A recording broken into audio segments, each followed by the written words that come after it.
Hello, my name is Matthew, and today I'm going to show you guys how to set up Tally on your Shopify store. So the first thing that you guys need to do is press install, and then you are going to go to the app. So the app will show up on the left bar right here. If you don't see it, you can just press here, and your apps will show up. And the next thing that you're going to do is go to the setup instructions. This will help you guys in case you get lost. And the first thing that you're going to set up is the settings. So, basically, it's easy if you guys want to change the color. You can also select the different file types that you allow your clients to upload.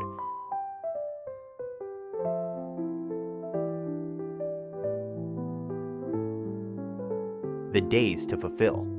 We're going to just select 0, the nearest large city to the business. Just select the nearest large city, pretty self-explanatory. And then select your free shipping option that you use for your website. The measurement, decimal position. This is basically just saying how accurate you want your client's images to be. For example, 1.5 inch or 1.537 inches, and you can go all the way up to 6. The default is 2, so you can just leave it at 2. The free shipping threshold. This is kind of what shows up when your clients reach the free shipping in their cart. The average days to fulfill orders is 0. You can select your default language. You can change the badges that show up on the bottom of the card. So once you have them selected, they'll show up. And if you want to unselect one and select a different one, you can always select a different one as well. Just make sure you always press Save Changes whenever you make any changes. And the next thing that you're going to do, you have to make sure that you have products ready to add Tally onto.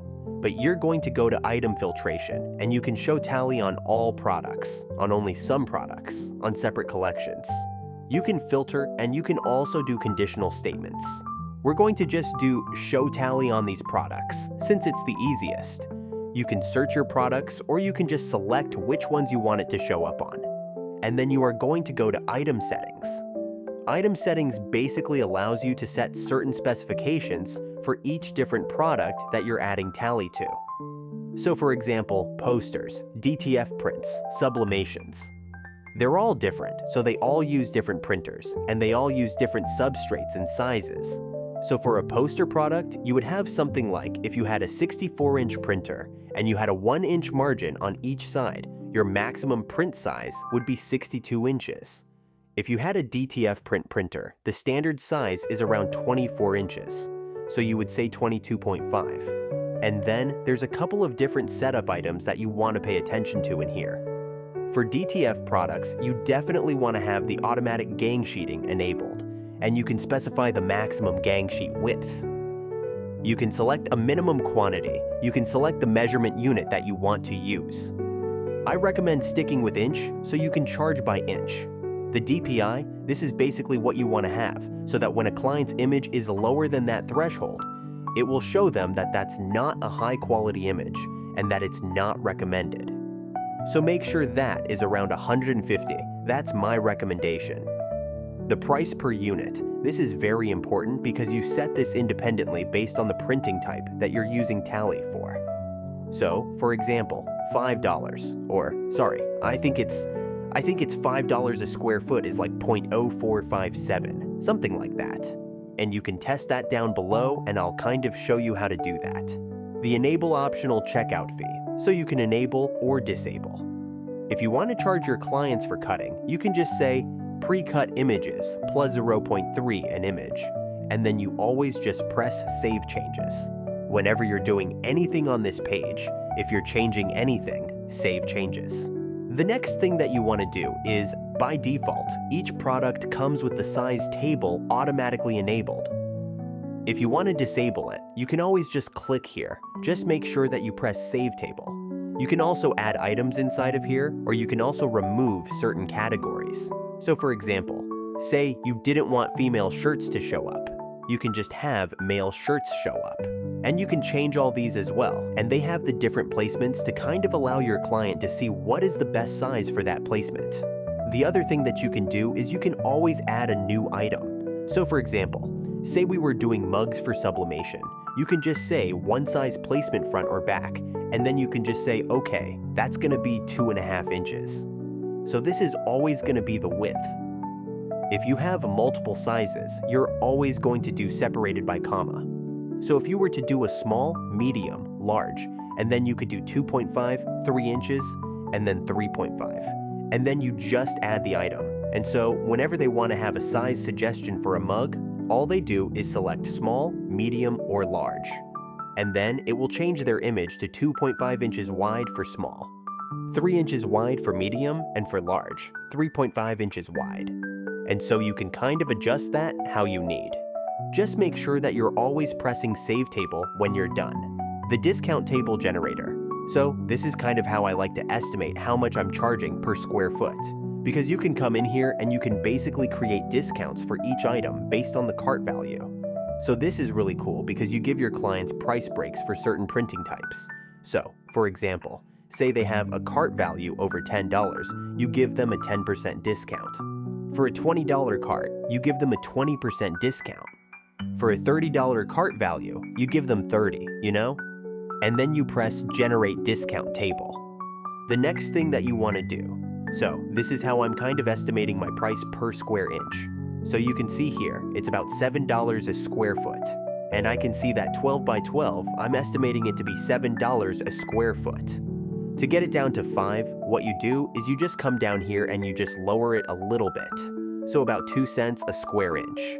And then you just press Save Changes and just press Generate Discounted Table. Again, and it will change. So this is kind of how you estimate how much you're charging per square foot. You can always use a calculator and do it yourself, but that's how I do it. Usually, I just try and get close to that. And then the cool thing is you can save this discount table as a PNG and then add it as you're onto your product listing. Or you can always save it as an HTML and it will save this discount table. And then you can edit it with AI, make it different colors, and kind of show some cool options about why they should choose this product over other people's. So this is a really cool option. I usually always save as HTML, plug it into Claude or something like that, and then have it create a pricing table for that specific printing type.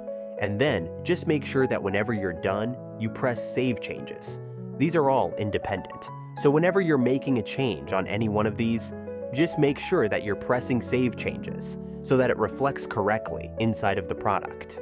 The next step, I'm going to show you guys how to add it to the products and have the card show up. So the first thing you want to do is you want to go to Online Store, and then Themes, and then you're going to go to Customize. And then once you see this page, you're going to go up here to the top, and then you're going to select that Homepage button, and then go to Products. You don't want to change your default product because that's going to be separate from Tally products, and you're going to be hiding some of the elements on those products for Tally. So I would always recommend creating a new template based on your default product rather than changing your default product and say, hey, what happened on my website? You know, so always just make sure you create a template. I'm going to show you guys how to do that. Just create template, and then you're going to go Tally example, and then you can base it on the default product or something else that you've created. And then, so you see there's some elements on here you don't need. But the first thing I want you to do is go over here to the template option. On the left side, you're going to add a block on the very bottom. Go to Apps right here, go to Add, Tally Quoter. I usually drag this up right underneath Title. You don't need the price, so hide it or delete it. You don't need the variance, so hide it or delete it. You don't need the quantity selector. You don't need the inventory notice. You don't need the buy buttons. And in my opinion, you don't need the vendor, but if you want to keep it, you can. And then just make sure you press Save. And now there's one more step before you're done, and your clients can actually use your product and start uploading their own images.